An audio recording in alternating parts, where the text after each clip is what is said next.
Olá, seja bem-vindo ao programa Professor Menino Responde. Eu sou advogado, professor de Direito e estou aqui para esclarecer várias dúvidas e tratar sobre temas interessantes de direito.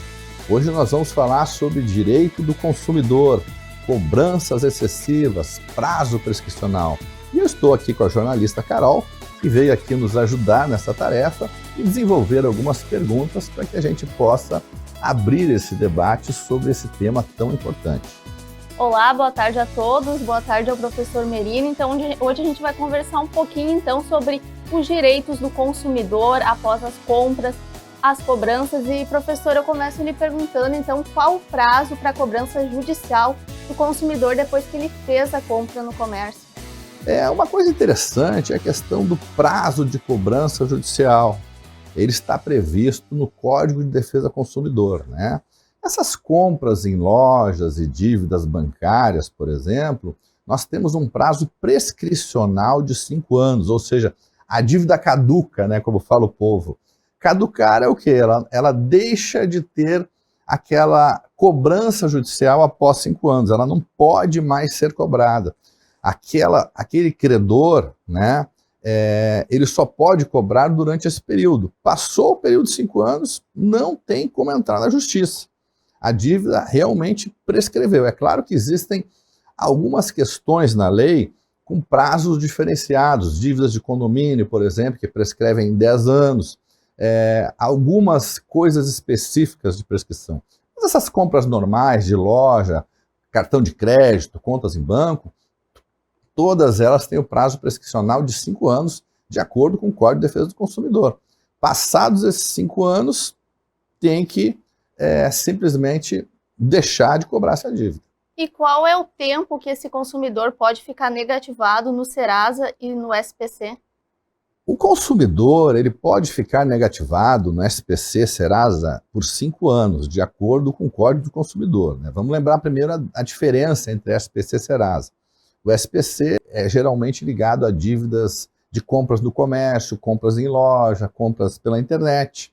E o Serasa é a negativação mais ligada a contas bancárias, cheque especial, cartão de crédito, né? Os dois deixam negativados, mas o prazo dos dois é 5 anos. 5 anos por quê? Porque aquele credor, ele pode cobrar, ele pode entrar na justiça pelo prazo de 5 anos. Ultrapassados 5 anos, esse nome não fica mais negativado, ele tem que ser excluído, né, do cadastro de devedores. É claro que ele pode continuar cobrando administrativamente, mas judicialmente o credor perde o direito de fazer a ação.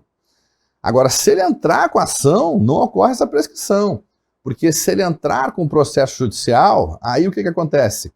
Não ocorre a prescrição, o processo judicial segue até a cobrança, até a penhora de bens e até, inclusive, a apreensão de dinheiro que ele tem no banco, se houver a cobrança de forma judicial. Mas a maioria das empresas com dívidas pequenas adotam sistemas de cobrança administrativos e não judiciais. E essas empresas de cobrança, elas podem tomar medidas para apreender os bens desse consumidor ou até mesmo bloquear dinheiro da conta bancária dele? Essa é uma pergunta interessante. Esse dia me ligou um cliente e disse assim, olha, tem uma empresa de cobrança aqui me cobrando, está dizendo que vai apreender o meu carro, meus bens aqui, a minha conta bancária. Isso é mentira, né, gente? Porque uma empresa de cobrança, ela não tem o poder de fazer isso. A empresa de cobrança administrativa, onde não tem uma ação judicial, ela não pode se apropriar dos seus bens, ela não pode penhorar conta bancária, carro, nada que você tenha, porque isso só pode ser feito judicialmente, mediante o devido processo legal. Somente o juiz pode determinar esses atos. E para isso tem que ter um processo judicial, ao qual você vai ser intimado, você vai ter chance de defesa, você vai ter prazo de defesa para que você consiga se defender deste processo e regularizar a situação de dívida até que o juiz tome essa decisão mais drástica, que é uma apreensão de bens, de carro, de conta bancária, até dos seus móveis da casa. O juiz pode fazer isso, mas durante o devido processo legal. Então, só com uma intimação judicial isso pode acontecer. uma cobrança administrativa, não se preocupem que essas empresas não têm poder para isso. Mesmo tendo advogado, não tem poder para isso. Só uma ordem judicial é que pode fazer a apreensão de qualquer tipo de bem do devedor. E lembrando do prazo prescricional de 5 anos, né? Passou o prazo prescricional, nem a empresa, nem o advogado não pode mais processar e pedir a apreensão de bens deste consumidor que está devendo, né? E será que vale a pena para o consumidor negociar uma dívida que já está pendente há mais de 5 anos? Isso é um tema importante, né? A questão da negociação de dívida, né? Eu tenho um amigo que é gerente de banco, uma vez eu estava devendo, há muito tempo atrás, devendo um cheque especial e no cartão de crédito. E ele me disse, não paga, Merino. Eu digo, mas por quê? Deixa isso estourar. E aí depois tu negocia. Qual é o raciocínio que ele tem, né? Qual a ideia que ele tem, né, disso? Se for uma proposta boa de negociação, porque os juros de cartão de crédito são um absurdo, os juros de cheque especial são um absurdo. Então essas cobranças têm juros muito altos. Então eles querem fazer uma negociação, mas querem parcelar com juros altíssimos. Não vale a pena, se você tem condições de pagar, parcelar essa dívida dessa forma. Geralmente acontece quando a pessoa está desempregada e efetivamente não tem condição de pagar. Então, primeiro, aquela dívida que passou 5 anos, você não tem mais a obrigação de pagar porque já prescreveu o prazo. Mas é claro, você fica naquela loja com o seu nome negativado. E aí você pode tentar comprar naquela loja ou pedir empréstimo naquele banco de novo, ele vai te negar, porque ele tem direito a negar o crédito, né? Porque embora você não esteja no SPC Serasa, lá naquela instituição você está registrado. Então, eu vejo que vale a pena negociar a dívida, tanto pós 5 anos como antes de 5 anos, se realmente fizerem um desconto bom. E no meu caso, eu deixei passar, falei na época que não tinha condições, e passou 1 ano, 2, 3, 4, quando estava chegando na época de prescrever, eles me ligaram e me deram um desconto de 90% na dívida e ainda parcelaram em 10 vezes. Então esse tipo de desconto vale a pena o consumidor aproveitar.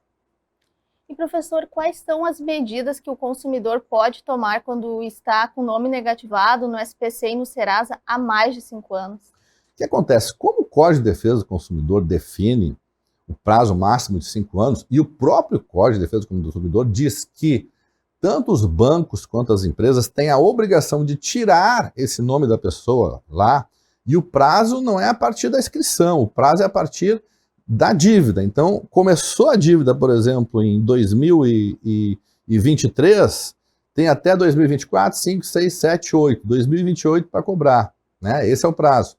E aí, se a empresa não tirou, ele pode procurar um advogado, ele pode notificar a empresa até para tirar administrativamente, né? Porque isso pode prejudicar ele para comprar em outras lojas. Ou se a empresa não tirar o nome dele da SPC Serasa, ele pode entrar com uma ação, e essa ação ele pede liminar para tirar imediatamente o nome do Serasa. Os juízes geralmente dão liminar, isso pode até ser feito no juizado de pequenas causas, e inclusive ele pode pedir um dano moral, uma indenização por dano moral, por estar com seu nome negativado há mais de 5 anos e a empresa não ter tirado. Então são processos que correm rápido na justiça, que isso corre na justiça, no juizado especializado, e o juiz geralmente dá liminar, comprovando que já passou 5 anos, para tirar de imediatamente o nome do SPC, para que essa pessoa fique livre dessa inscrição, e no final do processo, geralmente por esse erro da empresa, o juiz determina a indenização por dano moral. E nos casos de cartão de créditos com juros altos, o que vale a pena? Vale a pena negociar ou parcelar? O cartão de crédito acaba virando um monstro, né? Porque o que acontece? Os juros do cartão de crédito são altíssimos. E aí tem já um sistema do cartão de crédito que você pode fazer o pagamento mínimo, né? Ou que você pode fazer também aquele parcelamento pelo próprio aplicativo, ou pelo próprio banco. Porém, esses parcelamentos, geralmente, eles vêm com juros muito altos. Você acaba pagando o dobro, às vezes o triplo da dívida do valor que ela realmente é. Então, o que eu sugiro para o consumidor? Que ele negocie com a instituição financeira e veja se ele consegue efetivamente um desconto daqueles juros e multa, para que ele consiga diminuir aquele valor e parcelar, para que seja um parcelamento justo. Se o parcelamento não foi justo, se o parcelamento foi um valor muito alto, eu sugiro que não negocie com o banco espere a dívida prescrever ou até chegar perto da prescrição. Porque geralmente quando chega perto da prescrição, lá em 4 anos aí, os bancos ligam oferecendo uma proposta de acordo de pagamento com um valor muito mais baixo. Claro, porque eles sabem que não vai ter como cobrar mais judicialmente depois que passa 5 anos, né? E o que acontece? Custa muito caro para a empresa contratar um advogado para executar um crédito pequeno. Créditos de 5, 10 mil reais, por exemplo, custa caro. Ele vai acabar gastando isso com um advogado e muitas vezes com uma pessoa que ele não vai ter êxito de cobrança. Então essas dívidas com valores menores, 5 mil, 10 mil reais, acabam não tendo ação judicial, elas acabam ficando lá e prescrevendo. Por isso que não vale a pena negociar com um valor alto. E o que o consumidor deve fazer para evitar ter o nome negativado nesse serviço de proteção ao crédito, o SPC e Serasa? O consumidor ele é uma vítima, né? Porque ele é bombardeado pelas propagandas, pelo comércio, pelo mercado de consumo, ele é sempre estimulado a comprar mais. E às vezes ele compra até coisas que não precisa, coisas que ele já tem, por esse impulso, né, de comprar na loja, de aparecer comprando, né, marcas e grifes. Então as pessoas têm que fazer uma organização financeira e comprar aquilo que realmente necessita. Não é porque lançaram um produto um pouco mais novo, mais moderno, de uma cor diferente, que você vai trocar o seu produto que você tem em casa, a sua máquina de lavar, a sua geladeira, o seu fogão, que está funcionando perfeitamente. Então o consumidor tem que se organizar de uma forma que ele compre só aquilo que precisa e que dentro do seu orçamento, além dos gastos mensais, ele tire um valor mínimo lá, pelo menos, para fazer uma poupança, né, para ele se precaver para uma eventual situação. Porque geralmente o que acontece é que a pessoa fica desempregada, e aí quando fica desempregada, ela acaba não tendo como pagar, e aí não é porque ela não quer pagar, porque ela não tem condições, e aí ela vai ser incluída no serviço de proteção ao crédito. Estamos encerrando o nosso programa com esse assunto bem interessante. É isso, obrigada, professor, por sanar essas dúvidas desse assunto tão relevante que surgem muitos questionamentos, que é o direito do consumidor. Sigam na nossa página do Instagram, @merinoadvogado, no Facebook, Professor Felipe Merino Advogado, e também no meu canal do YouTube. Lá também nós temos uma série de assuntos de direito que vocês podem tirar dúvidas. Mandem perguntas para o nosso WhatsApp 9962-20062, ao qual nós teremos o prazer de responder aqui no ar as dúvidas jurídicas dos telespectadores. Um grande abraço e um beijo do professor Merino. E até a próxima, estaremos aqui diariamente com vocês.